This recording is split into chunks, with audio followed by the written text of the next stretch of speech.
Good morning विद्यार्थी मित्रों, video જોઈ રહેલા તમામ ધોરણ 10 ના વિદ્યાર્થી મિત્રોનું આપણા સૌની આ YouTube ચેનલમાં સ્વાગત છે। મિત્રો, અગાઉ આપણે બહિર્ગોળ લેન્સ વિશે બધું ભણી ગયા છીએ। બહિર્ગોળ લેન્સથી રચાતા જુદા જુદા પ્રતિબિંબોનો આપણે અભ્યાસ કર્યો હતો પ્રવૃત્તિ દ્વારા। હવે આજે વાત કરવાના છીએ અંતર્ગોળ લેન્સથી, અને એમાં આપણે સૌથી પહેલા પ્રવૃત્તિ કરીશું 10.13। प्रवृत्ति 10.13 में આપણે શું કરવાના છીએ એ પહેલા સમજી લઈએ। તો અંતર્ગોળ લેન્સની સામે વસ્તુ મૂકી અને વિવિધ પ્રતિબિંબો મેળવવા આપણે શું કરીશું, એક અંતર્ગોળ લેન્સ લઈશું। એ અંતર્ગોળ લેન્સની સામે જુદી જુદી જગ્યાએ વસ્તુ મૂકીશું અને આપણે પ્રતિબિંબનું સ્થાન કેવું મળે છે, પ્રતિબિંબ કેવું મળે છે, એનો પ્રકાર, પરિમાણ, એ બધી બાબતોનો અભ્યાસ કરવાના છીએ। હવે આપણે વસ્તુ તરીકે મીણબત્તી લઈશું। તમે વસ્તુ તરીકે કોઈ પણ લઈ શકો અને આ પ્રવૃત્તિ તમે રમતો રમતો કરી શકો। તમારી પાસે અંતર્ગોળ લેન્સ હોવો જોઈએ અને અંતર્ગોળ લેન્સ પણ સરળતાથી મળી જાય। જો મિત્રો, તમારા કોઈ ભાઈબંધને, કોઈ મિત્રને દૂરના ચશ્મા હોય, એટલે કે એને દૂરની વસ્તુ સ્પષ્ટ ના દેખાતી હોય, તો એના જે ચશ્મા હોય એમાં કયો લેન્સ હોય, અંતર્ગોળ લેન્સ હોય।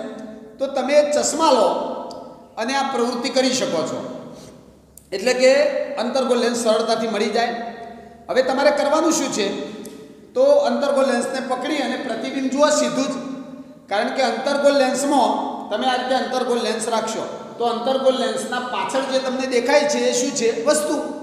પાછળ જે દેખાય એ વસ્તુ છે અને એ વસ્તુનું પ્રતિબિંબ તમે લેન્સમાંથી જોશો એટલે તમને શું દેખાશે, વસ્તુનું પ્રતિબિંબ દેખાશે। હવે એ પ્રતિબિંબ કેવું દેખાય છે સીધું તમે જોઈ શકો છો, કારણ કે અંતર્ગોળ લેન્સમાં જે બાજુ વસ્તુ હોય, વસ્તુ જે બાજુ હોય એ જ બાજુ પ્રતિબિંબ મળશે। એટલે માત્ર તમે તમારા મિત્રના ચશ્મા લઈ અને સીધું આમ જોશો તો પાછળની જે વસ્તુ દેખાતી હોય એ પ્રતિબિંબ છે, એટલે સામાન્ય પ્રવૃત્તિ છે। હવે આપણે અંતર્ગોળ લેન્સની સામે વસ્તુ બે જગ્યાએ મૂકવાના છીએ, કારણ કે અંતર્ગોળ લેન્સથી બે જ પ્રકારનો પ્રતિબિંબ મળી શકે। એક, આપણે વસ્તુને અનંત અંતરે મૂકીશું, એટલે કે બહુ દૂર વસ્તુ હોય 5-10 મીટર તો એ અનંત અંતર કહેવાય। એટલા અનંત અંતરે વસ્તુ મૂકીશું અને જોઈશું કે એનું પ્રતિબિંબ ક્યાં અને કેવું મળે છે એ જોઈશું। અને બીજું અવલોકન, વસ્તુનું સ્થાન ક્યાં રાખીશું, અનંત અંતર અને ઓપ્ટિકલ કેન્દ્ર ઓની વચ્ચે ગમે ત્યાં, એટલે કે અનંત અંતરે નહીં રાખવાનું, થોડું નજીક લાવી દો વસ્તુ, અને વસ્તુનું સ્થાન અનંત અંતર અને ઓની વચ્ચે ગમે ત્યાં રાખો તો પ્રતિબિંબ કેવો મળે છે અને કેવું મળે છે એનો અભ્યાસ કરવાના છીએ। તો આપણે પ્રવૃત્તિ 10.13 પહેલાં કરી લઈએ અને પ્રવૃત્તિ કર્યા પછી આપણને જે અવલોકનો મળે એને વ્યવસ્થિત કોઠામાં લખીએ, બરાબર, અને ત્યારબાદ એની કિરણાકૃતિઓ પણ આપણે દોરીશું। તો ચાલો પ્રવૃત્તિ કરીએ 10.13। જો વિદ્યાર્થી મિત્રો, આપણે અંતર્ગોળ લેન્સથી રચાતા જુદા જુદા પ્રતિબિંબો મેળવવાના છીએ। તમે જોઈ શકો છો, આપણે આ સ્ટેન્ડ ઉપર એક અંતર્ગોળ લેન્સ મૂકેલો છે। હવે આ અંતર્ગોળ લેન્સની સામે વસ્તુને આપણે જુદી જુદી જગ્યાએ મૂકીશું। સૌથી પહેલાં આપણે આ વસ્તુને અનંત અંતરે મૂકીશું અને વસ્તુ તરીકે મારી પાસે આ મીણબત્તી છે। આ મીણબત્તીની જ્યોત તમે જુઓ। હવે આ વસ્તુ છે, એ વસ્તુને અનંત અંતરે મૂકી અને એનું પ્રતિબિંબ ક્યાં મળે છે એ આપણે જોઈએ। ચલો, વસ્તુને સૌથી પહેલાં અનંત અંતરે હું મૂકી દઉં અને તમે પ્રતિબિંબ લેન્સમાં જુઓ।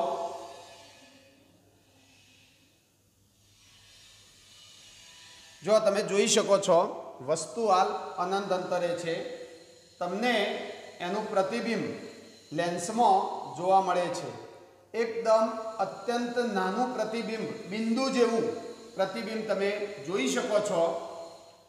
હવે આ અનંત અંતરે રહેલી વસ્તુને આપણે નજીક લાવીએ જેમ જેમ નજીક લાવીશું એમ એના પ્રતિબિંબમાં શું ફેરફાર થાય છે એ જોઈશું। અને હાલ તમે જુઓ, પ્રતિબિંબ ભલે અત્યંત નાનું હોય પણ એ પ્રતિબિંબ આપણને આભાસી અને ચત્તુ જોવા મળે છે। અને પ્રતિબિંબનું સ્થાન આપણે આ જે અંતર્ગોળ લેન્સ છે એનું જે મુખ્ય કેન્દ્ર હોય એ મુખ્ય કેન્દ્ર F પર પ્રતિબિંબ મળે છે। ચલો હવે આપણે વસ્તુને અનંત અંતર અને ઓપ્ટિકલ કેન્દ્રની વચ્ચે ગમે ત્યાં મૂકીએ, એટલે કે લેન્સ અને અનંત અંતરની વચ્ચે ગમે ત્યાં વસ્તુ મૂકીએ। ચલો હવે હું વસ્તુને નજીક લાવું છું અને એને મૂકીએ અનંત અંતર અને ઓની વચ્ચે ગમે ત્યાં। ચલો મારી પાસે અહીંયા લેન્સની નજીક મૂકીએ, બરાબર। તો જોઈએ પ્રતિબિંબ કેવું મળે છે। ચલો તમે જોઈ શકો છો, આ વસ્તુનું પ્રતિબિંબ જ તમને સીધું દેખાય છે। વસ્તુ જોવી હોય તો આ રહી વસ્તુ। હવે સરખામણી કરજો, આ વસ્તુ છે અને આ એનું પ્રતિબિંબ છે। તો તમે જોઈ શકો છો કે પ્રતિબિંબ ચત્તુ મળે છે, આભાસી મળે છે અને વસ્તુ કરતાં કેવું મળે છે? નાનું મળે છે। અત્યંત નાનું નથી મળતું, બિંદુ જેવું નથી મળતું, પણ વસ્તુની સરખામણીએ નાનું છે। કારણ કે તમે સ્પષ્ટ જોઈ શકો છો કે આ વસ્તુ જુઓ, એમાં મીણબત્તીની જ્યોત જુઓ અને આ પ્રતિબિંબો જુઓ તો તમને સહેજ નાની જોવા મળે છે। આમ આપણે અનંત અંતર અને ઓની વચ્ચે ગમે ત્યાં રાખીએ તો આપણને હંમેશા વસ્તુ કરતો પ્રતિબિંબ આભાસી, ચત્તુ અને નાનું મળે છે। એટલે કે અંતર્ગોળ લેન્સની મદદથી આપણે બે પ્રકારના પ્રતિબિંબો મેળવી શકીએ છીએ। એક પહેલું આપણે જોયું કે ભાઈ વસ્તુનું સ્થાન અનંત અંતરે હોય તો પ્રતિબિંબનું સ્થાન મુખ્ય કેન્દ્ર F ઉપર હોય છે અને પ્રતિબિંબ આભાસી, ચત્તુ અને નાનું બિંદુ જેવું મળે છે। અને જ્યારે બીજું અવલોકન જોયું કે ભાઈ વસ્તુનું સ્થાન અનંત અંતર અને ઓપ્ટિકલ કેન્દ્ર ઓની વચ્ચે ગમે તે હોય તો પ્રતિબિંબનું સ્થાન O અને Fની વચ્ચે મળે છે। પ્રતિબિંબ કેવો મળશે? ઓપ્ટિકલ કેન્દ્ર અને Fની વચ્ચે મળશે અને પ્રતિબિંબ આભાસી, ચત્તુ અને વસ્તુ કરતો નાનું મળે છે। આ જ પ્રયોગ તમે કોઈ પણ વસ્તુ તરીકે મીણબત્તીની જગ્યાએ કોઈ પેન કે પેન્સિલ લઈને પણ તમે કરી શકો છો। અને અંતર્ગોળ લેન્સ તમારી પાસે ના હોય તો તમારો કોઈ મિત્ર હોય કે જેને દૂરના ચશ્મા હોય, એટલે કે દૂરની વસ્તુ સ્પષ્ટ ના દેખાતી હોય તો એના ચશ્માના લેન્સમાં અંતર્ગોળ લેન્સ વપરાયેલો હોય, એ ચશ્માની મદદથી તમે એમનેમ સામાન્ય રીતે ચશ્મામાંથી પાછળની વસ્તુનું પ્રતિબિંબ જોજો તો બહુ દૂરની પાછળની કોઈ વસ્તુ હોય એનું પ્રતિબિંબ તમને અત્યંત નાનું જોવા મળશે। અને વસ્તુને જ્યારે અરીસાની નજીક લાવશો એમ પ્રતિબિંબ તમને નાનું જોવા મળશે પણ અત્યંત નાનું જોવા મળશે નહીં। તો આ રીતે આપણે અંતર્ગોળ લેન્સની મદદથી બે પ્રકારનો આવો પ્રતિબિંબો મેળવી શકીએ છીએ। જો વિદ્યાર્થી મિત્રો આપણે પ્રવૃત્તિ કરી અને અંતર્ગોળ લેન્સથી જુદા જુદા પ્રતિબિંબો મેળવ્યા। હવે આ કોષ્ટક પૂરું કરીએ તો જો આપણે શું કર્યું, સૌથી પહેલાં અનંત અંતરે વસ્તુ મૂકી, એટલે કે મીણબત્તી અનંત અંતરે મૂકતા હતા તો એનું પ્રતિબિંબ આપણને મુખ્ય કેન્દ્ર F ઉપર મળતું હતું, નાનું મળતું હતું, ચત્તુ મળતું હતું। ચત્તુ હોય એટલે આભાસી તો કહેવાય જ। તો આપણને પહેલું અવલોકન મળ્યું કે ભાઈ વસ્તુનું સ્થાન અનંત અંતરે હોય તો પ્રતિબિંબનું સ્થાન ક્યાં હોય? મુખ્ય કેન્દ્ર F ઉપર હોય। પ્રતિબિંબ મળશે મુખ્ય કેન્દ્ર F ઉપર।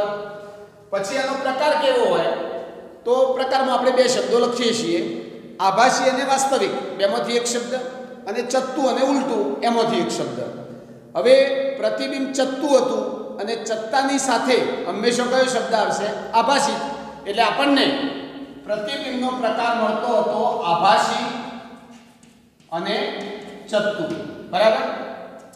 પછી પરિમાણ સાઈઝની વાત કરીએ તો વસ્તુ અનંત અંતરે હોય એટલે પ્રતિબિંબ ખૂબ નાનું મળતું હતું, જેને તમે અત્યંત નાનું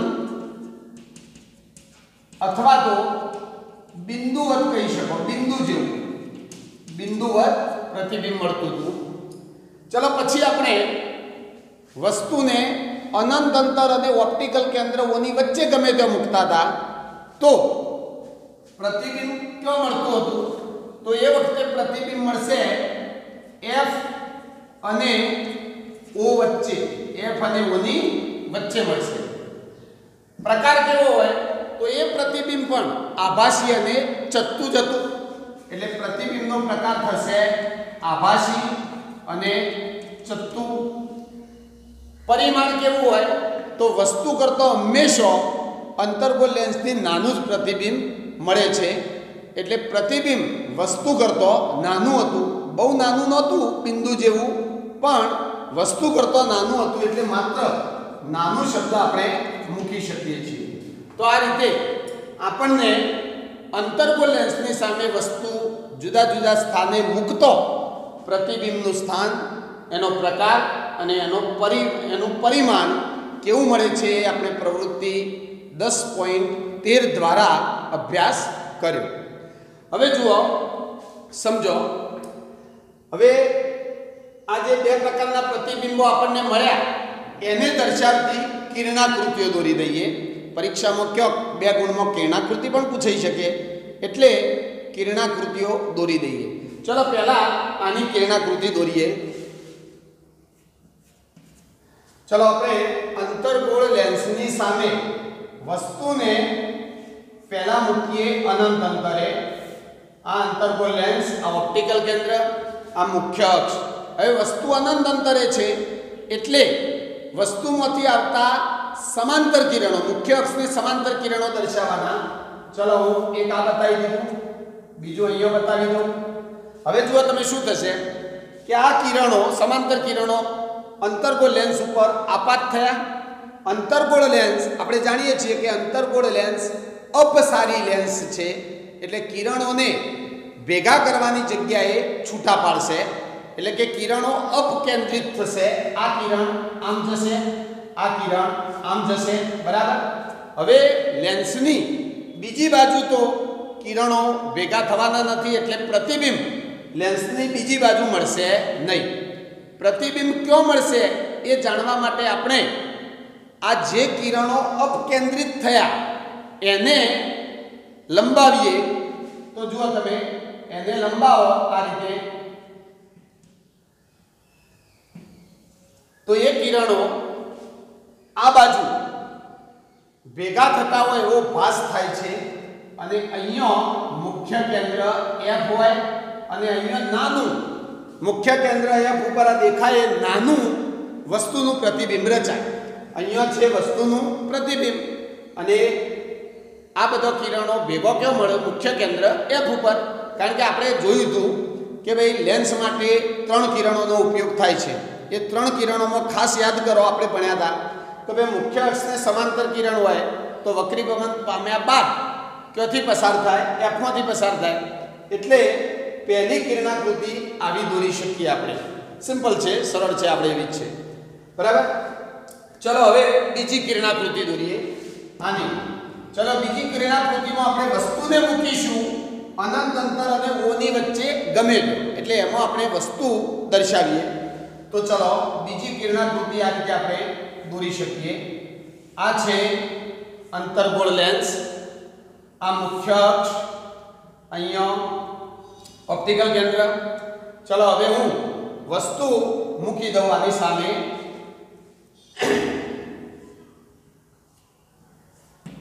ચલો અહીંયા હું મૂકી દઉં વસ્તુ, બરાબર. વસ્તુનું સ્થાન ઓપ્ટિકલ કેન્દ્ર અને અનંત અંતરની વચ્ચે ગમે ત્યાં છે, બરાબર. ચલો હવે આ વસ્તુને હું નામ આપી દઉં AB. તો આ વસ્તુ AB નું પ્રતિબિંબ ક્યો રચાશે? તો પ્રતિબિંબ આભાસી છે એટલે આ બાજુ જ રચાશે, વસ્તુ બાજુ જ. આના કરતાં નાનું મળશે એ પ્રતિબિંબ ક્યો અને કેવું મળશે એ દર્શાવવા માટે આપણે અહીંથી 2 કિરણો બહાર કાઢીએ. એક સીધું કિરણ જશે, બરાબર. આપણે 3 કિરણોનો ઉપયોગ કરીએ છીએ, એમાંનો 2 કિરણ વાપરીએ. એક કિરણ મુખ્ય અક્ષને સમાંતર આપાત થયું, જે આ રીતે પરાવર્તન વક્રીભવન પામી જાય. આ રીતે અહીંથી અંતર્ગોળ લેન્સ છે એટલે કિરણ આપાત થયું, અપકેન્દ્રિત થયું, દૂર જતું રહ્યું. બીજું કિરણ ઓપ્ટિકલ સેન્ટરમાંથી પસાર કરીએ અહીંથી આ રીતે. તો જુઓ તમે, આપણે જાણીએ છીએ કે ઓપ્ટિકલ કેન્દ્રમાંથી પસાર થતું કિરણ વક્રીભવન પામ્યા વગર સીધું પસાર થાય છે. ચલો હવે આ જે કિરણ અપકેન્દ્રિત થયું એને આપણે આ બાજુ લંબાવીએ તો અહીંયા શું મળી જાય? મુખ્ય કેન્દ્ર F. તમે જુઓ, સમજો, મુખ્ય અક્ષને સમાંતર કિરણ આપાત થાય તો એ વક્રીભવન પામ્યા બાદ મુખ્ય કેન્દ્ર F માંથી પસાર થાય અથવા તો મુખ્ય કેન્દ્ર F માંથી પસાર થતું હોય એવો ભાસ થાય એટલે અહીંયા F આવી જાય. અને પ્રતિબિંબ ક્યાં રચાશે? તો પ્રતિબિંબ ક્યાં રચાશે જોવા માટે વક્રીભવન પામેલા બે કિરણો જો ભેગા થતા હોય તો પ્રતિબિંબ રચાય. એટલે આપણે અલગ ચોકથી દર્શાવીએ. અહીંયા જુઓ, તમે જોઈ શકો છો બે કિરણો ભેગા મળે છે એટલે અહીંયા રચાશે પ્રતિબિંબ. આ પ્રતિબિંબને આપણે નામ આપી દઈએ A', B', બરાબર. તો જુઓ તમે, પ્રતિબિંબ ક્યાં મળ્યું? તો પ્રતિબિંબ મળશે O અને F ની વચ્ચે, ઓપ્ટિકલ કેન્દ્ર અને મુખ્ય કેન્દ્રની વચ્ચે મળશે.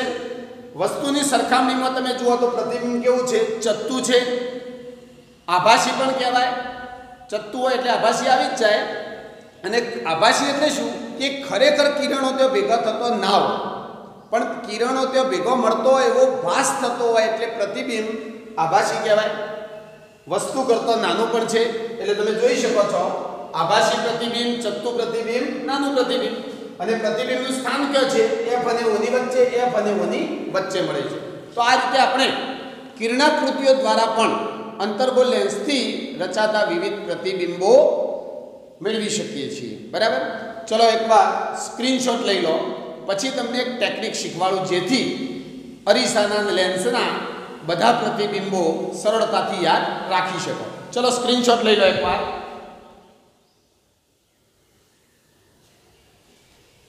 ચાલો જુઓ. હવે મિત્રો, આ પાઠમાં આપણે અરીસા અને લેન્સ બંનેથી કેવા પ્રતિબિંબો રચાય છે એ જુદી જુદી પ્રવૃત્તિઓ દ્વારા જોયું. તો હવે એકી સાથે બધું યાદ રાખવાનો પ્રયત્ન કરીએ કે ગોલીય અરીસાથી કેવા પ્રતિબિંબ રચાય અને ગોલીય લેન્સથી કેવા પ્રતિબિંબ રચાય એની વાત કરીએ. તો જુઓ, આટલું યાદ રાખજો. ગોલીય અરીસા તમારી પાસે બે હતા. એક હતો અંતર્ગોળ અરીસો અને બીજો હતો બહિર્ગોળ અરીસો.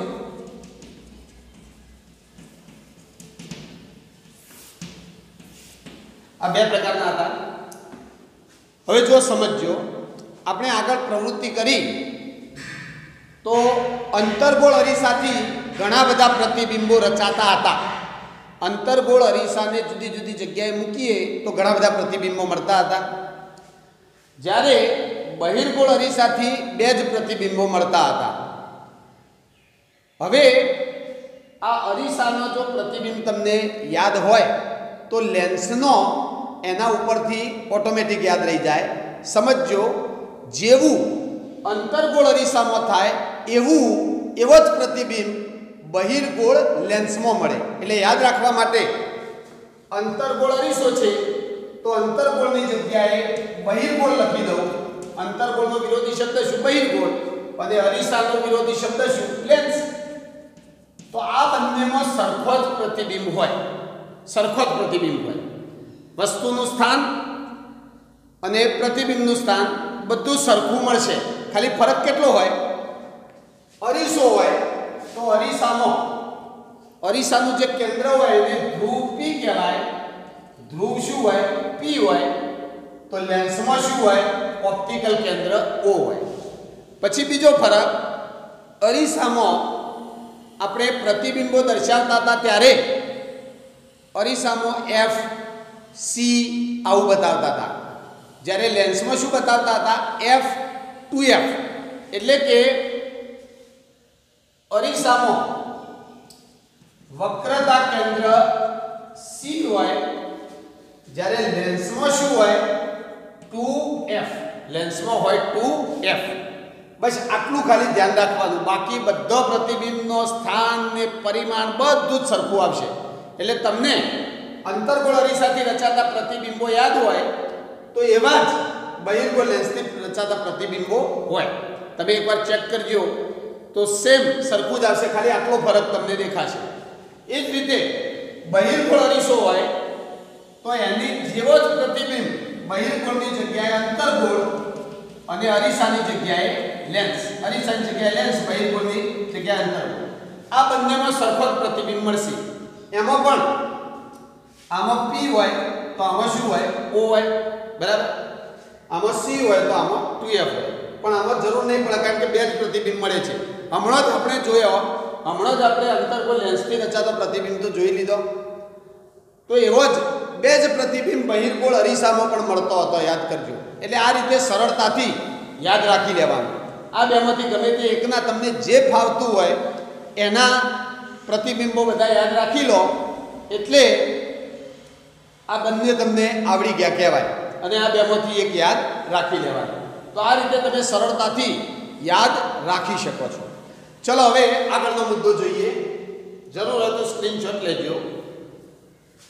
ચલો જુઓ, હવે આગળનો મુદ્દો છે ગોલીય લેન્સ માટેની સંજ્ઞા પદ્ધતિ. ગોલીય લેન્સ માટેની સંજ્ઞા પદ્ધતિ. તો જુઓ, અગાઉ આપણે અરીસા માટે સંજ્ઞા પદ્ધતિ જોઈ ગયા હતા. કાર્ટેજીય સંજ્ઞા પદ્ધતિમાં શું હતું જરા યાદ કરો. તો કાર્ટેજીય સંજ્ઞા પદ્ધતિમાં આપણે અંતર અને ઊંચાઈની વાત કરતા હતા. આ x અક્ષ, આ છે y અક્ષ, બરાબર. હવે ક્યારે અંતર ધન લેવું, ક્યારે ઋણ લેવું, અને ઊંચાઈ ક્યારે ધન લેવી, ઋણ લેવી, એ સમજવાનું છે. અને અરીસામાં જેવું હતું એવું જ આમાં પણ છે. એટલે કે અરીસામાં તમે કાર્ટેજીયન પદ્ધતિ લાગુ પાડતા હતા, એટલે અરીસાનો ધ્રુવ P ઉગમ બિંદુ ઉપર મૂકતા હતા. તો લેન્સમાં લેન્સનું ઓપ્ટિકલ કેન્દ્ર O ઉગમ બિંદુ ઉપર છે એમ કલ્પના કરી અને બધો અંતરો માપવાના. ચલો, હું બહિર્ગોળ લેન્સ છે અહીંયા મૂકી દઉં. આ બહિર્ગોળ લેન્સનું ઓપ્ટિકલ કેન્દ્ર જે x અને y અક્ષથી ઉગમ બિંદુ બન્યું એના ઉપર આવી ગયું. હવે બહિર્ગોળ લેન્સની સામે તમે વસ્તુ આ બાજુ મૂકશો, અહીંયા વસ્તુ મૂકશો, તો આ વસ્તુનું અંતર કેવું લેવાનું? આ વસ્તુ હોય તો વસ્તુનું અંતર કેવું લેશો? તો આગળ કરતા હતા એ જ, અહીંથી અંતર હંમેશા x અક્ષ ઉપર માપવાનું, અંતર x અક્ષ ઉપર માપવાનું, અને ઊંચાઈ હોય તો એ y અક્ષ ઉપર લેવાની. હવે અંતર ઉગમ બિંદુથી આ બાજુ જઈએ તો કેવું આવશે? ઋણ આવશે. એટલે અંતર આવશે ઋણ. આ બાજુ પ્રતિબિંબ મળતું હોય તો અંતર આવશે ધન. અને યાદ રાખજો, અરીસો હોય કે લેન્સ હોય, હંમેશા વસ્તુને તમારે કઈ બાજુ મૂકવાની છે? ડાબી બાજુ જ મૂકવાની છે. હંમેશા વસ્તુ કઈ બાજુ મૂકવાની? ડાબી બાજુ. આ ડાબો હાથ છે, ડાબી બાજુ. પ્રતિબિંબ ગમે તે મળી શકે છે. જો પ્રતિબિંબ આ જ બાજુ મળતું હોય તો પ્રતિબિંબનું અંતર ઋણ થશે, આ બાજુ મળશે તો ધન થશે. બાકી વસ્તુનું અંતર ખાસ સમજજો, મગજમાં બેસાડો બરાબર. વસ્તુનું અંતર હંમેશા અરીસો હોય કે લેન્સ હોય ઋણ જ લેવાનું. દાખલા ગણતી વખતે કામમાં લાગશે, ઋણ જ લેવાનું, બરાબર. ઊંચાઈની વાત કરીએ તો ઊંચાઈમાં તો વસ્તુની ઊંચાઈ હંમેશા આપણે વસ્તુ આ રીતે મૂકીએ તો ઊંચાઈ જોવાની હોય y અક્ષ ઉપર. આ y અક્ષ છે, આ y અક્ષ. y અક્ષમાં ઉગમ બિંદુથી ઉપર જઈએ તો બધી ધન સંખ્યાઓ આવશે. એટલે વસ્તુની ઊંચાઈ હંમેશા કેવી લેવાની? પ્લસ લેવાની. અને પ્રતિબિંબ, જો તમારું પ્રતિબિંબ ચત્તું હોય એનો મતલબ કે આ રીતે જ હોય, અને આવું હોય તો અક્ષથી આ રીતે જ હોય, તો હંમેશા ધન લેવાનું. ઊંચાઈ કેવી લેવાની? ધન. પ્રતિબિંબ ચત્તું હોય તો ઊંચાઈ ધન. અને જો પ્રતિબિંબ ઉલટું મળે તો જ એની ઊંચાઈ લેવાની ઋણ. એટલે જેવું તમે અરીસામાં કરતા હતા એવું ને એવું અંતર અને ઊંચાઈ માટે સમજવાનું છે, યાદ રાખવાનું છે ગોલીય લેન્સ માટે. એટલે આમાં બહુ તકલીફ પડશે નહીં. ચાલો હવે આગળનો મુદ્દો. ચાલો આગળનો મુદ્દો છે લેન્સનું સૂત્ર અને મોટવણી. અગાઉ આપણે અરીસાનું સૂત્ર અને મોટવણીનું સૂત્ર જોયું હતું. તમે જેવું અરીસામાં ભણતા હતા એવું જ લેન્સમાં ભણો છો. સૂત્રો બદલાશે ખાલી, બાકી અરીસામાં જે મુદ્દા ભણતા હતા એ જ લેન્સમાં આપણે ભણીએ છીએ. ચલો લેન્સનું સૂત્ર જોઈ લઈએ. તો જુઓ, ધ્યાન રાખો, લેન્સનું સૂત્ર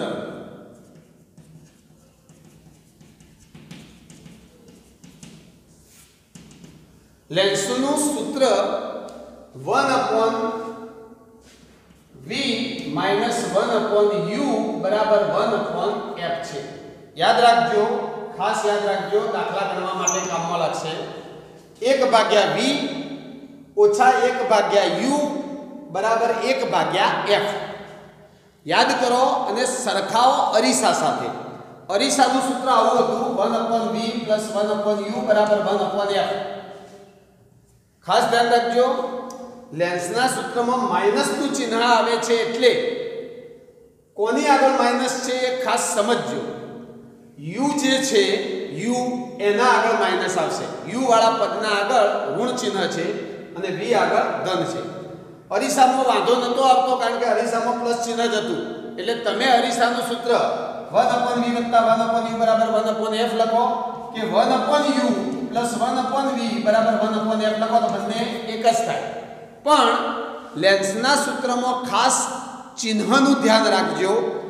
જો તમે ભૂલથી કન્ફ્યુઝ થઈ જાઓ અને આવું સૂત્ર લખી દેશો તો આ ખોટું કહેવાય. કારણ કે લેન્સના સૂત્રમાં u ના આગળ શું આવશે? માઇનસ આવશે. આ ખાસ ધ્યાન રાખજો. હવે લેન્સનું સૂત્ર કોને કહેવાય? તો જો લેન્સનું સૂત્ર કોને કહેવાય તો એની વ્યાખ્યા છે. અને આ બંને પ્રકારના લેન્સ માટે છે. આપણે વાત કરીએ છીએ ગોલીય લેન્સની. કોઈ એક લેન્સની વાત નથી કરતા. બહિર્ગોળ અને અંતર્ગોળ બંનેને લાગુ પડે એની વાત કરીએ છીએ. તો જો લેન્સના સૂત્રની વ્યાખ્યા આવી થાય, બહુ સરળ વ્યાખ્યા છે. વસ્તુનું અંતર u, પ્રતિબિંબનું અંતર v અને કેન્દ્ર લંબાઈ f વચ્ચે સંબંધ ધરાવતા સૂત્રને લેન્સનું સૂત્ર કહે છે. બહુ સરળ વ્યાખ્યા છે. જેવી વ્યાખ્યા અરીસાના સૂત્રની હતી એવી જ વ્યાખ્યા લેન્સના સૂત્રની છે. તો આ થયું લેન્સનું સૂત્ર. હવે મોટવણીની વાત કરીએ તો જુઓ, ચલો મોટવણી. મોટવણી એટલે પ્રતિબિંબની ઊંચાઈ અને વસ્તુની ઊંચાઈનો ગુણોત્તર કહેવાય. એટલે આપણે અરીસામાં જે સૂત્ર વાપરતા હતા એ જ. મોટવણી m બરાબર પ્રતિબિંબની ઊંચાઈ એટલે હાઈટ, જેને આપણે h ડેશ વડે દર્શાવીએ છીએ. તો પ્રતિબિંબની ઊંચાઈ ભાગ્યા વસ્તુની ઊંચાઈ, આને કહેવાય મોટવણી. બરાબર? ચલો, આ મોટવણીનું સૂત્ર થયું.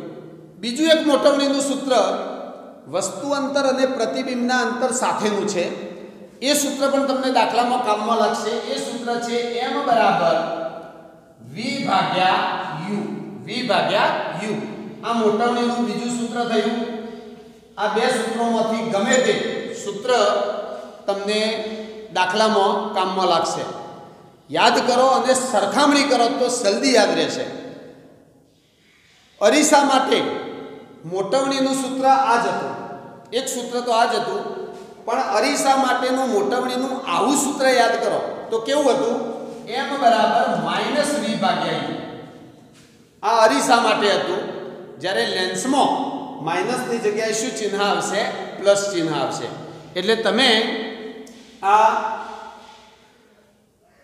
લેન્સ માટે મોટવણીના બે સૂત્રો યાદ રાખજો. હવે મોટવણીમાં થોડા ઊંડા ઉતરીએ. જે હેતુલક્ષી પ્રશ્નો કે પૂછાય તો આપણને કામમાં લાગે. હવે જુઓ, સમજો. એક તો પહેલા તમને આ બે સૂત્રો ભેગો કરી અને એક સૂત્ર બની આપું જે દાખલામાં સીધું વાપરી શકાય. સિમ્પલ છે. ચલો તમે જુઓ, m બરાબર h' ભાગ્યા h અને m બરાબર v ભાગ્યા u. આ બે સૂત્રોને હું સરખાવું તો બંનેમાં સરખો ભાગ mm નીકળી જાય એટલે શું રહેશે? h' ભાગ્યા h બરાબર v ભાગ્યા u. બરાબર, કારણ કે આ એ મોટવણી કહેવાય, આ પણ મોટવણી કહેવાય એટલે મોટવણી બરાબર મોટવણી કરી નવું એક સૂત્ર આપણે આ લાવી શકીએ છીએ. દાખલા ગણવા માટે સીધું આ પણ ક્યારેક વપરાશે. આ કશું નવું નથી, આ બે સરખાવી અને આ સૂત્ર બનાવ્યું છે. તો આ થઈ મોટવણીની વાત. હવે મોટવણી કયા લેન્સની મોટવણી કેવી હોય, કેટલી હોય એ જરા સમજી લઈએ અને સાથે સાથે અરીસામાં કેવું હતું એનું પણ પુનરાવર્તન થઈ જશે એટલે બરાબર સમજજો. ચલો હવે મોટવણી કેટલી હોય જોઈએ. ચલો કોઠા દ્વારા ખાસ સમજીએ. જોજો, બરાબર ધ્યાન આપજો. ચલો અહીંયા હું લખું છું. આપણે હાલ બે લેન્સ ભણીએ છીએ, એક બહિર્ગોળ લેન્સ અને એક અંતર્ગોળ લેન્સ. અંતર્ગોળ લેન્સ અને બહિર્ગોળ લેન્સ. બરાબર, ચલો બહિર્ગોળ લેન્સ અને અંતર્ગોળ લેન્સ સમજો ખાસ. આગળ જે આપણે તૈયારીઓ કરી છે એનું બધું સંકલન કરીએ છીએ એટલે ખાસ બધું પુનરાવર્તન થાય અને કંઈક જલ્દી યાદ રહે એવી ટેકનિક શીખવા મળશે. ચલો હવે મોટવણી m કેટલી હોય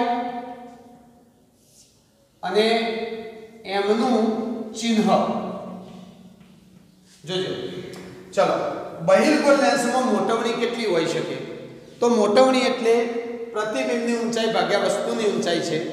હવે જો તમારું પ્રતિબિંબ મોટું હોય વસ્તુ કરતો તો આ સૂત્ર પ્રમાણે અંશ મોટો થાય અને છેદ નાનો થાય તો મોટવણી કેટલી મળે? 1 થી વધુ મળી શકે.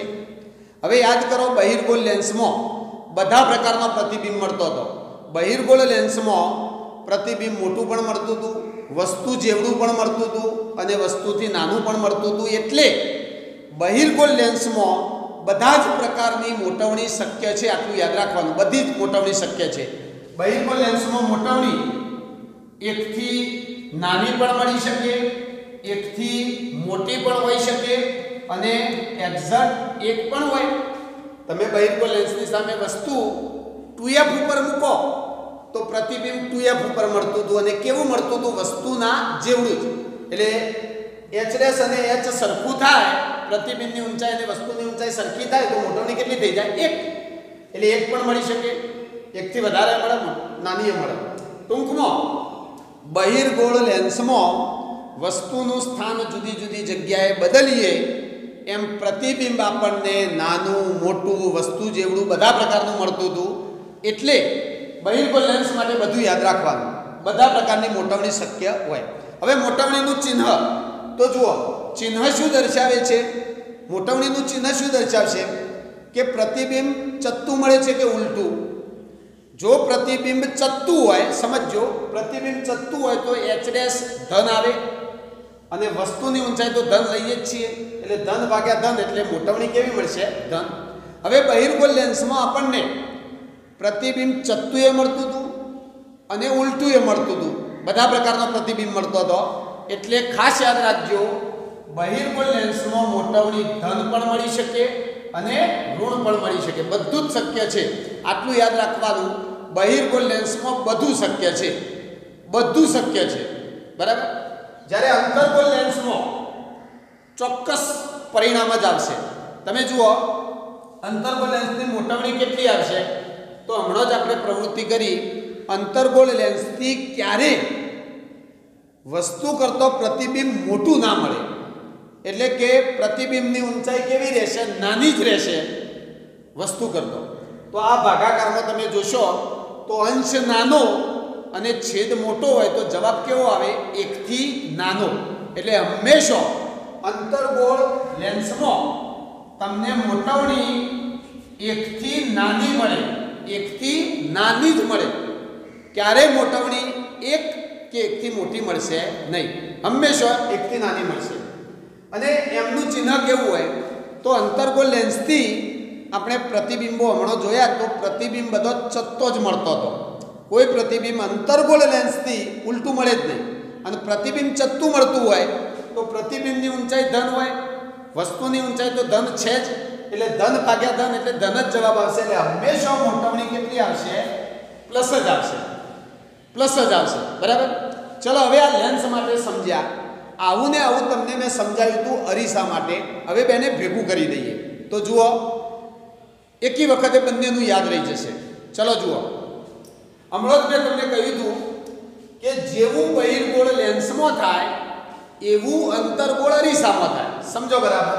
બહિર્ગોળનો વિરોધી શબ્દ કયો? અંતર્ગોળ. અને લેન્સની જગ્યાએ વિરોધી લખી દઈએ અરીસો. તો આ બંનેમાં સરખું જ હોય. તમે યાદ કરજો, તમને મેં અગાઉ મોટવણી ચલાવી એટલે કહ્યું હતું કે ભાઈ અંતર્ગોળ અરીસામાં બધા પ્રકારની મોટવણી શક્ય છે. તો બહિર્ગોળ લેન્સ, બહિર્ગોળની જગ્યાએ અંતર્ગોળ, લેન્સની જગ્યાએ અરીસો, એટલે બંનેનું સાથે યાદ રહી જાય. એ જ રીતે અંતર્ગોળ લેન્સ છે તો એમાં જેવી મોટવણી મળે છે એવી કયા અરીસામાં મળશે? તો અંતર્ગોળની જગ્યાએ બહિર્ગોળ અને લેન્સની જગ્યાએ અરીસો. એટલે આ બંનેમાં સરખું જ મળે. તો આ ટેકનિકથી સરળતાથી આ યાદ રાખી લેવાનું, કારણ કે ક્યાંક હેતુલક્ષી પ્રશ્નમાં આ બધું પૂછાઈ શકે છે. તો એકવાર આ બધા સૂત્રોનો સ્ક્રીનશોટ લઈ લો, ત્યારબાદ આપણે ઉદાહરણ 10.3 અને 10.4 ગણીએ. ચલો સ્ક્રીનશોટ લઈ લો.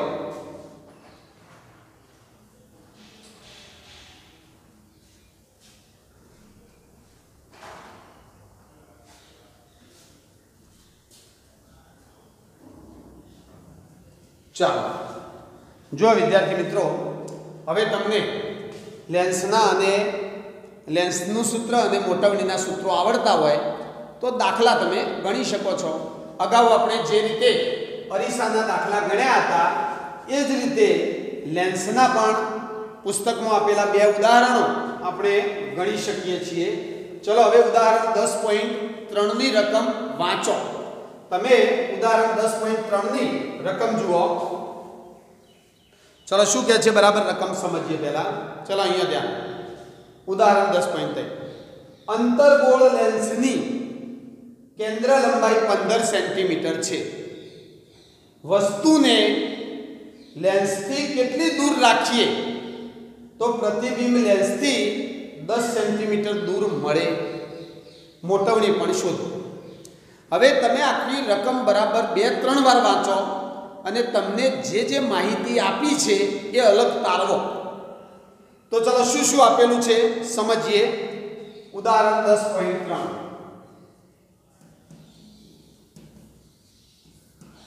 ચલો જો શું આપેલું છે સમજો. અંતર્ગોળ લેન્સ છે. પહેલા તો કેન્દ્ર લંબાઈ 15 સેન્ટીમીટર આપેલી છે. તો કેન્દ્ર લંબાઈ f બરાબર 15 સેન્ટીમીટર. બરાબર. કેન્દ્ર લંબાઈ 15 સેન્ટીમીટર. વસ્તુને લેન્સથી કેટલી દૂર રાખીએ? વસ્તુને કેટલી દૂર રાખીએ એટલે શોધવાનું શું છે? વસ્તુનું અંતર.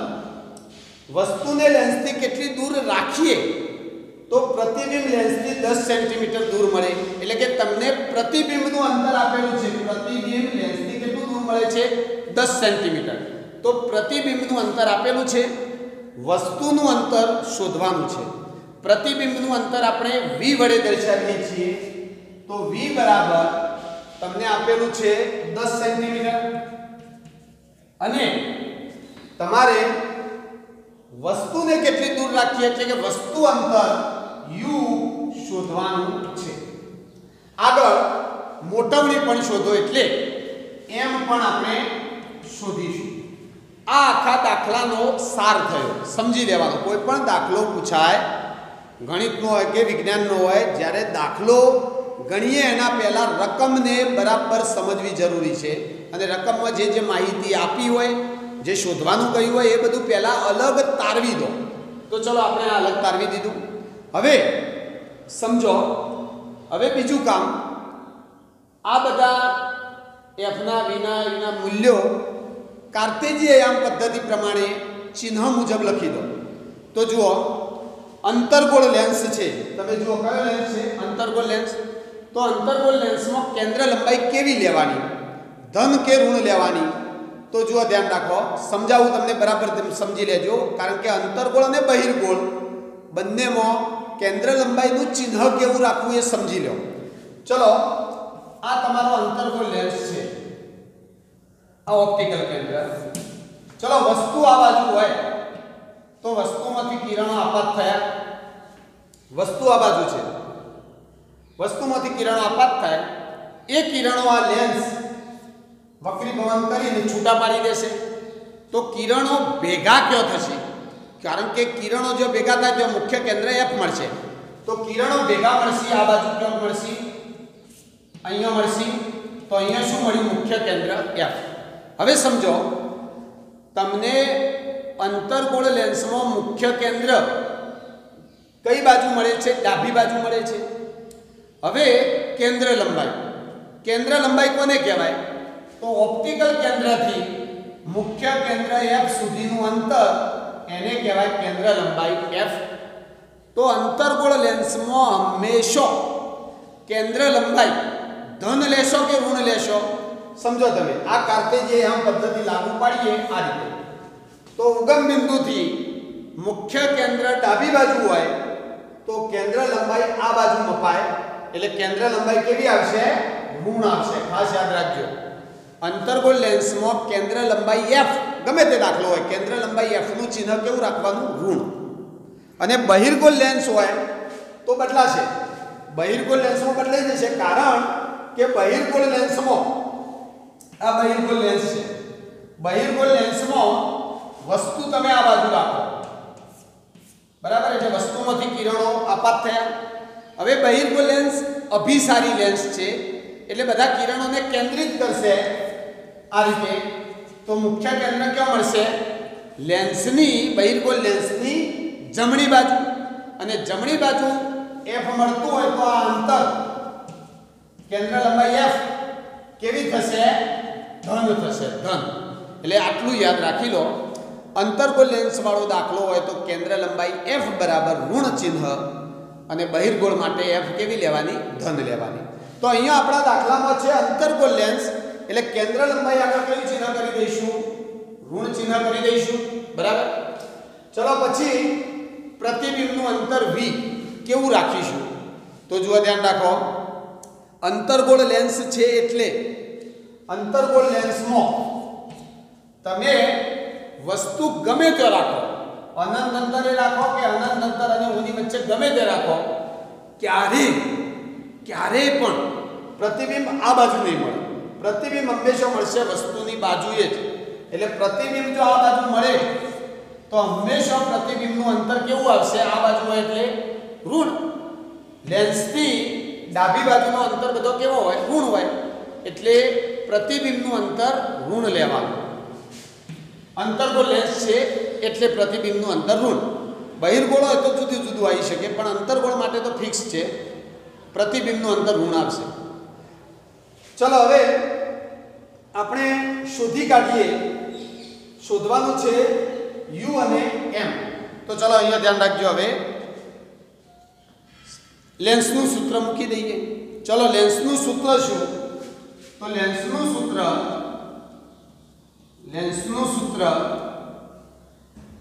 1/V ઓછા 1/U બરાબર 1/F.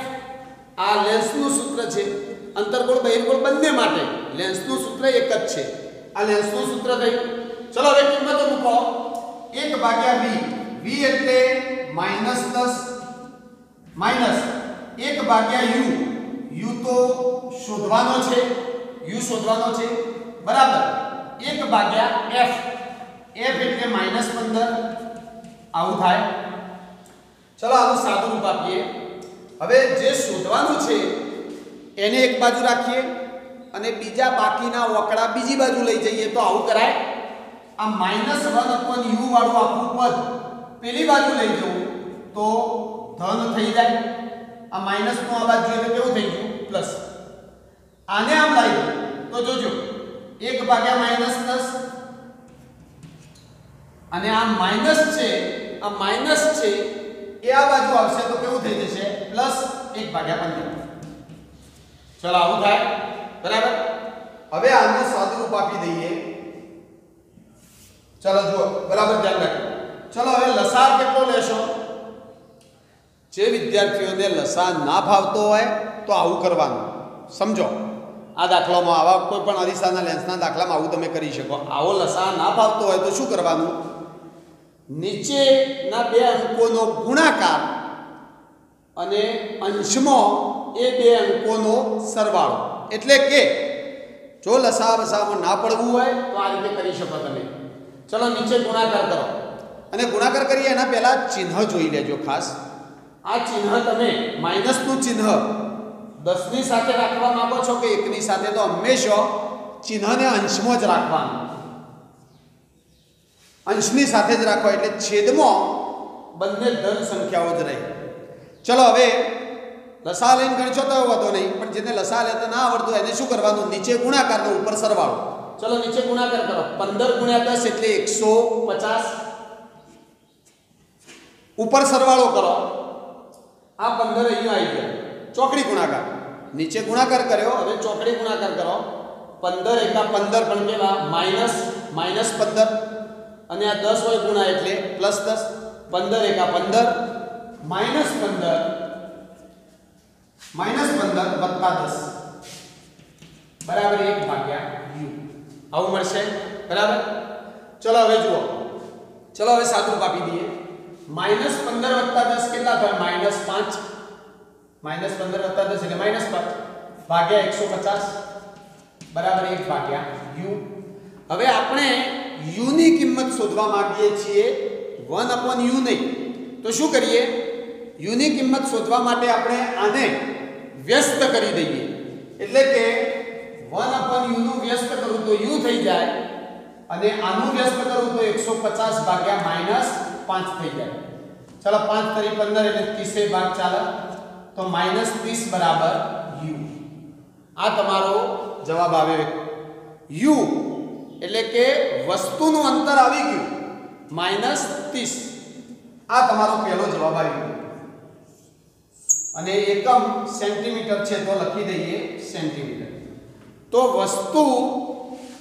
વસ્તુને લેન્સથી કેટલી દૂર રાખવી પડશે? 30 સેન્ટીમીટર દૂર રાખવી પડશે. અને જુઓ આ માઈનસ ચિહ્ન શું સૂચવે છે? વસ્તુ કઈ બાજુ છે? લેન્સની ડાબી બાજુ. વસ્તુ તો હંમેશા લેન્સની ડાબી બાજુ જ રાખીએ છીએ. તો આપણે પહેલો જવાબ લખી શકીએ. તેથી વસ્તુને લેન્સથી 30 સેન્ટીમીટર દૂર રાખવી જોઈએ. ચલો આપણો પહેલો જવાબ આવી ગયો u બરાબર. હવે વાત કરીએ મોટવણીની m ની. તો મોટવણી શોધવા માટે આપણી પાસે બે સૂત્રો છે, પણ કયું સૂત્ર વાપરીશું?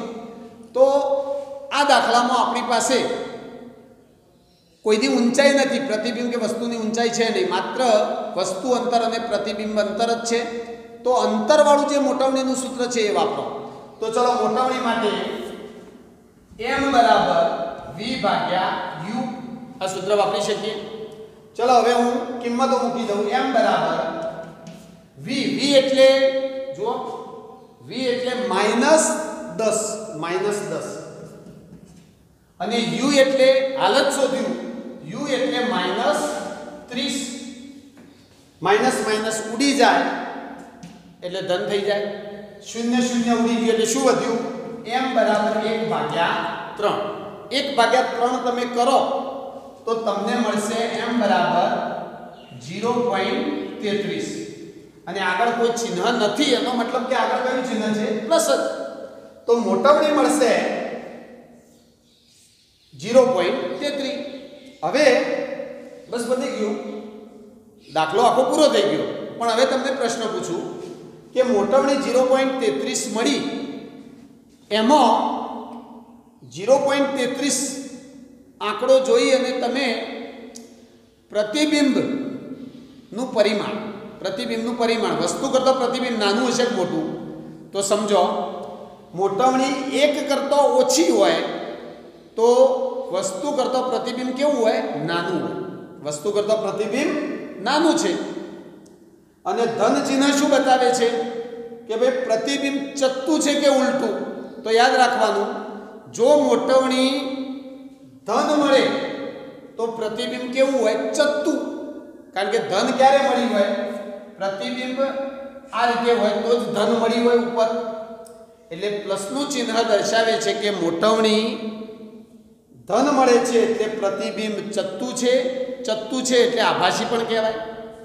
અને 0.33 દર્શાવે છે કે ભાઈ મોટવણી 1 કરતો ઓછી છે એટલે કે વસ્તુ કરતો પ્રતિબિંબ કેવું છે? નાનું છે. અને આમાં અંતર્ગોળ લેન્સમાં વસ્તુ ગમે તે જગ્યાએ હોય પ્રતિબિંબ કેવું મળે? હંમેશા નાનું જ મળે છે. તો બહુ સરળ રીતે તમે શાંતિથી આ દાખલો ગણી શકો છો. ચલો એકવાર સ્ક્રીનશોટ લઈ લો, ત્યારબાદ ઉદાહરણ 10.4 જોઈએ. સ્ક્રીનશોટ લઈ લો.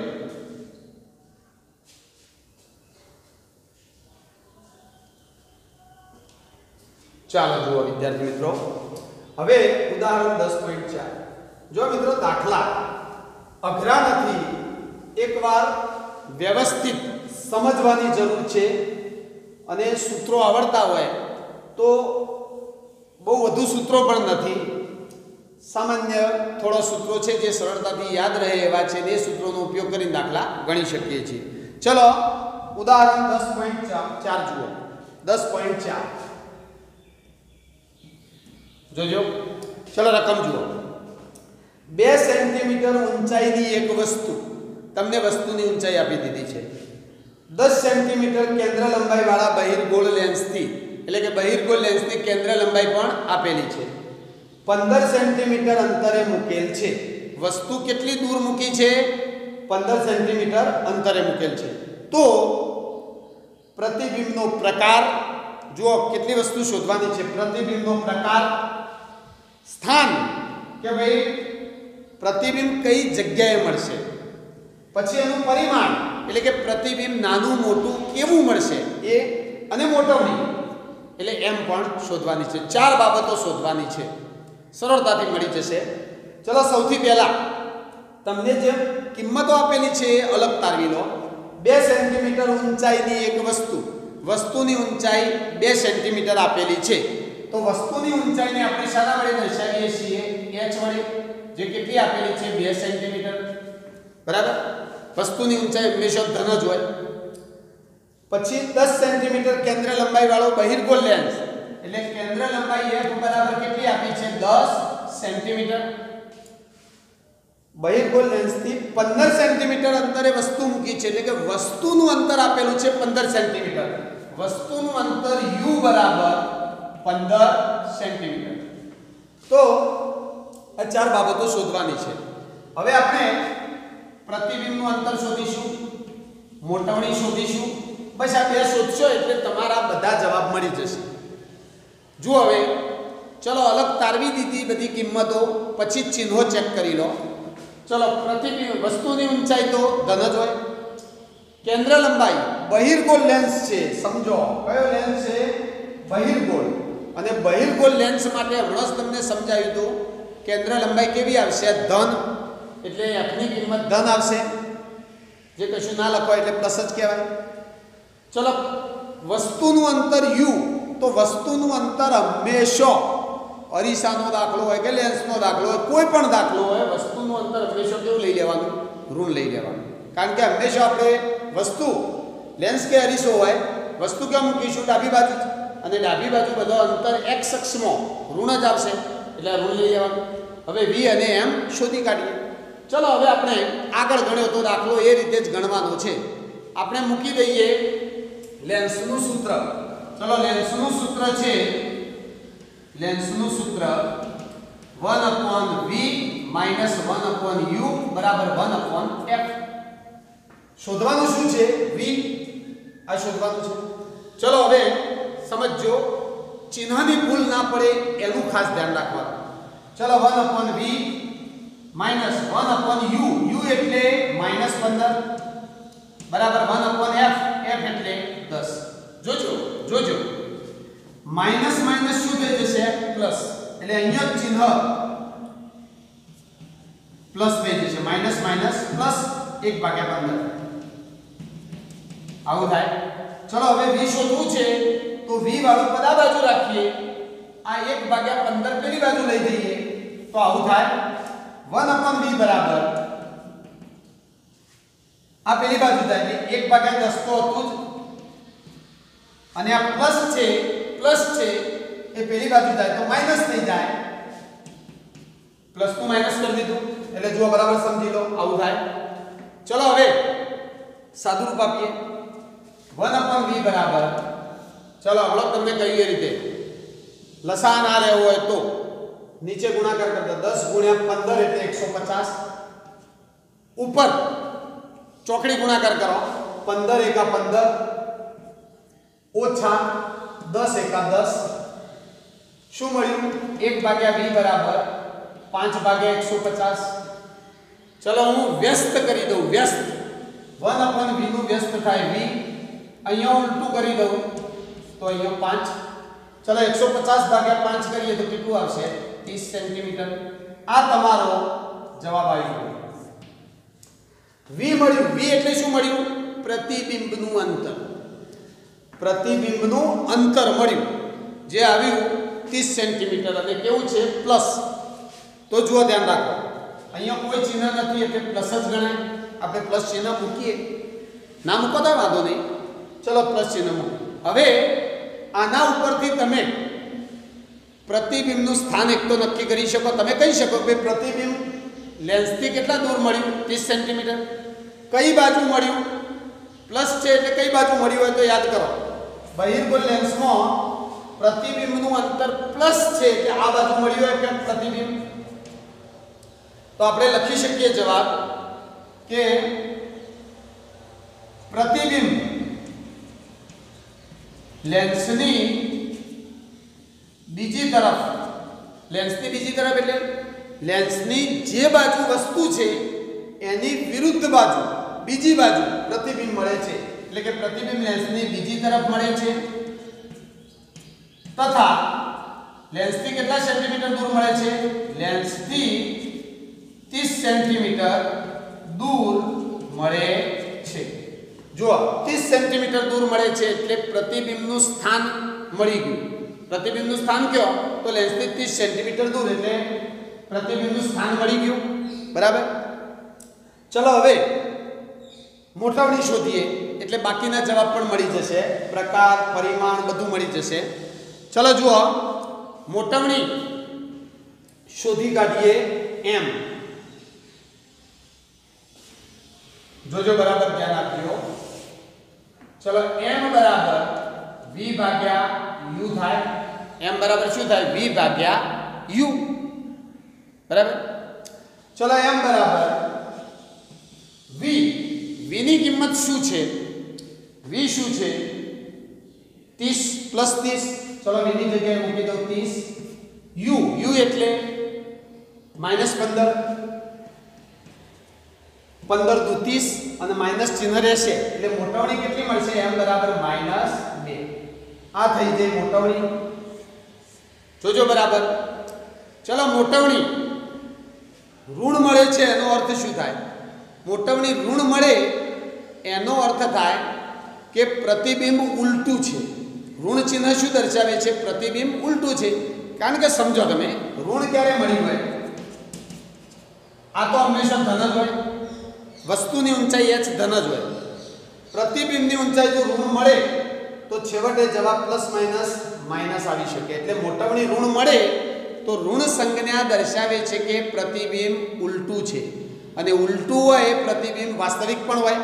એટલે તમે ઋણ ચિહ્ન ઉપરથી કહી શકો, કે ભાઈ ઋણ ચિહ્ન, ઋણ સંજ્ઞા દર્શાવે છે કે પ્રતિબિંબ ઉલટું અને વાસ્તવિક છે. પ્રતિબિંબ કેવું છે? ઉલટું અને વાસ્તવિક છે. હવે જુઓ તમે પ્રતિબિંબનો પ્રકાર મળી ગયો તમને. પ્રકારમાં આપણે શું લખીએ? આ બે શબ્દો લખવાના હોય તો પ્રકાર પણ મળી ગયો, મોટાવણી પણ મળી ગઈ -2. હવે વાત કરીએ પરિમાણની. તો પરિમાણ એટલે વસ્તુની સાઈઝ, વસ્તુની ઊંચાઈ.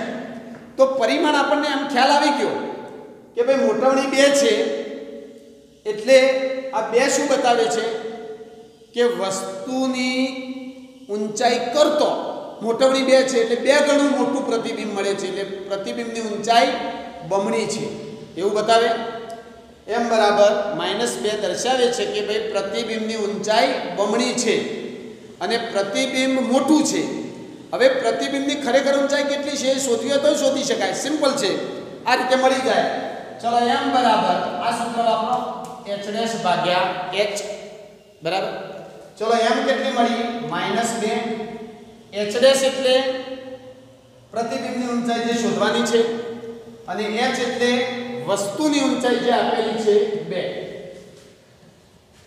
ચલો આ ગુણાકારમાં આવી જાય 2 અહીંયા 2 આવી જાય એટલે -2 × 2 બરાબર h' -2 × 2 એટલે -4 બરાબર h' તો પ્રતિબિંબનું પરિમાણ પણ શોધી કાઢ્યું એ તો ખબર પડી હતી કે ભાઈ પ્રતિબિંબ 2 ગણું મોટું હોય ડબલ બમણું હોય કારણ કે આ 2 ઉપરથી ખબર પડે કે પ્રતિબિંબની ઊંચાઈ બમણી છે મોટવણી 2 એટલે પણ ખરેખર પ્રતિબિંબ કેટલા સેન્ટીમીટર ઊંચું છે એ પણ મળી ગયું 4 સેન્ટીમીટર 4 સેન્ટીમીટર અને જુઓ તમે વસ્તુની ઊંચાઈ કેટલી છે 2 તો એનાથી બમણું કરો ડબલ કરો એટલે કેટલું થાય 4 તો પ્રતિબિંબની ઊંચાઈ કેટલા સેન્ટીમીટર થાય 4 સેન્ટીમીટર થાય આ તમારું પરિમાણ પણ મળી ગયું બરાબર આ રીતે તમે દાખલો ગણી શકો છો બહુ સરસ રીતે યાદ રાખજો સમજજો આવા દાખલા તમે ઉદાહરણના ગણશો તો એના ઉપરથી સ્વાધ્યાયના દાખલા પણ તમે ગણી શકશો અને છેલ્લે આપણે સ્વાધ્યાય સોલ્વ કરીશું આખો એટલે ફરીથી એકવાર આવા બધા દાખલાઓનું પુનરાવર્તન થઈ જશે ચલો સ્ક્રીનશોટ લઈ લો